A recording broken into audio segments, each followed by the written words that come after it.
Bonjour à tous, nous sommes le jeudi 20 novembre et pour commencer le journal du jour, nous allons parler de Lewandowski et de la demande très particulière du FC Barcelone de ne pas marquer des buts. Alors, je connais quelques attaquants dans certains clubs qui doivent avoir cette consigne depuis des années et plus sérieusement, vous allez le voir, c'est une vraie affaire autour de Robert Lewandowski. C'est passé, mais ça mérite quand même qu'on s'y attarde. On parlera également de Kylian Mbappé et de la réaction du président de la FFF concernant la récente polémique de l'UEFA et des droits TV d'Hakimi qui a été récompensé et du quatrième maillot du FC Barcelone que je trouve tout simplement exemplaire au sens premier du terme dans le genre. Je vous expliquerai pourquoi. Installez-vous confortablement et bienvenue pour le journal du jour. Le Barça a demandé à Robert Lewandowski de ne plus marquer, c'est un scandale absolu. Alors évidemment, je suis pas en train de parler de la période présente, après tout, il a mis une valise de buts contre le Celta, mais je suis en train de parler de la saison 2022-2023 et plus précisément la fin de la saison. C'est ce qu'on apprend dans une biographie du joueur. Alors la raison, elle était très simple, le Barça devait payer un bonus au Bayern Munich si Robert Lewandowski atteignait les 25 buts, un bonus de 2,5 millions d'euros. En réalité, dans les transferts, on trouve ce genre de clause pour beaucoup de choses. On a ça pour le nombre de buts comme pour Lewandowski, on a ça pour le nombre de matchs joués, on a ça pour les récompenses individuelles, les récompenses collectives. Il y a même des cas où ce sont des prêts avec des options d'achat qui deviennent obligatoires en cas de certaines minutes jouées. Et du coup, on s'est retrouvé dans le passé avec des entraîneurs qui n'alignaient plus des joueurs pour pas obliger l'option d'achat à s'activer. Donc c'est quand même un truc qui est assez scandaleux dans le football.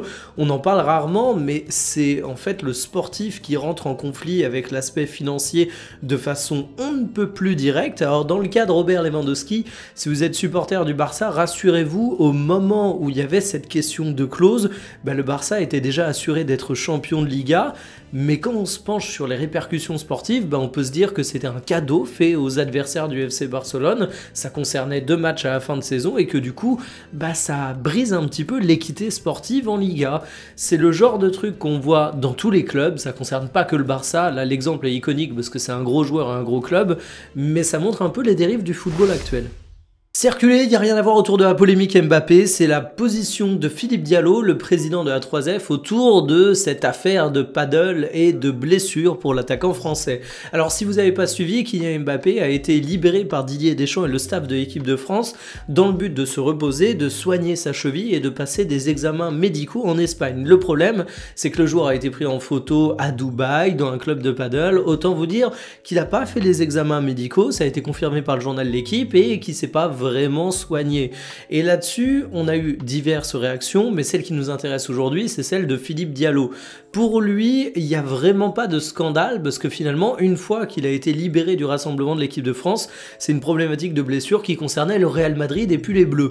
Je suis pas d'accord, parce que tu le libères pour cette raison, donc si au bout d'un an, la raison pour laquelle tu le libères n'existe pas, ça concerne bel et bien l'équipe de France. Mais Philippe Diallo dit un truc également très vrai, et là-dessus, je vais défendre Kylian Mbappé, c'est qu'on en arrive quand même à un point où les joueurs sont stalkés de façon hallucinante. Kylian Mbappé a vu ses bagages, les étiquettes être prises en photo. Vous vous rendez compte à quel point il n'y a plus rien de privé pour ces joueurs, ça doit être horrible. Alors évidemment, ils sont pas à plaindre pour plein de raisons, mais franchement là-dessus, c'est un degré de toxicité assez fou. Par contre, on peut se dire que, vu ce contexte, Kylian Mbappé aurait pu anticiper la sauce dans laquelle il allait tomber, mais bon, ça j'en ai déjà parlé hier. Le premier appel d'offres de l'UEFA pour la Ligue des Champions a échoué, ou presque. En réalité, ils vont en faire un second qui aura lieu dès aujourd'hui, et le but, c'est de réussir à atteindre les fameux 5 milliards de droits TV, soit 600 millions de plus que pour la période actuelle. Là, on parle de la période 2027-2031. Ça concerne la Ligue des Champions, mais également la C3 et la C4. Non, je suis pas en train de parler de votre vieille Citroën, concentrez-vous, je vous parle des autres Coupes d'Europe. Alors, le but, c'est donc d'augmenter les droits, mais ce qui est assez particulier pour cette édition et cet appel d'offres, c'est que cette fois c'est commercialisé avec des lots différents et il y en a un qui concerne une diffusion mondiale. Ce qu'on met en avant, c'est que pour assurer cette fameuse diffusion, il faut un acteur d'une ampleur sans précédent et on pense évidemment aux GAFAM, aux grandes entreprises type Amazon, Google et compagnie. Et le but, ce serait de les attirer sur ce terrain pour avoir un petit peu plus de concurrence entre les acteurs. Un qui va se retrouver concurrencé, en France, c'est Canal+, qui est vraiment un des acteurs qui pose le plus plus de thunes pour la Ligue des Champions, et on sait que ça a des répercussions directes sur le football français, vu que c'est un acteur français, et qu'aujourd'hui, la Ligue 1 ne rapporte rien, et les gros clubs français, comment ils se financent? Au-delà des contrats marketing, il y a les droits, mais pas de la Ligue 1, de la Ligue des Champions. Donc on devrait avoir la réponse extrêmement rapidement. Je ne doute pas que l'UEFA arrivera à ses fins. Économiquement, ils y arrivent toujours. Affaire à suivre. On verra où on regardera la Ligue des Champions au cours des prochaines années.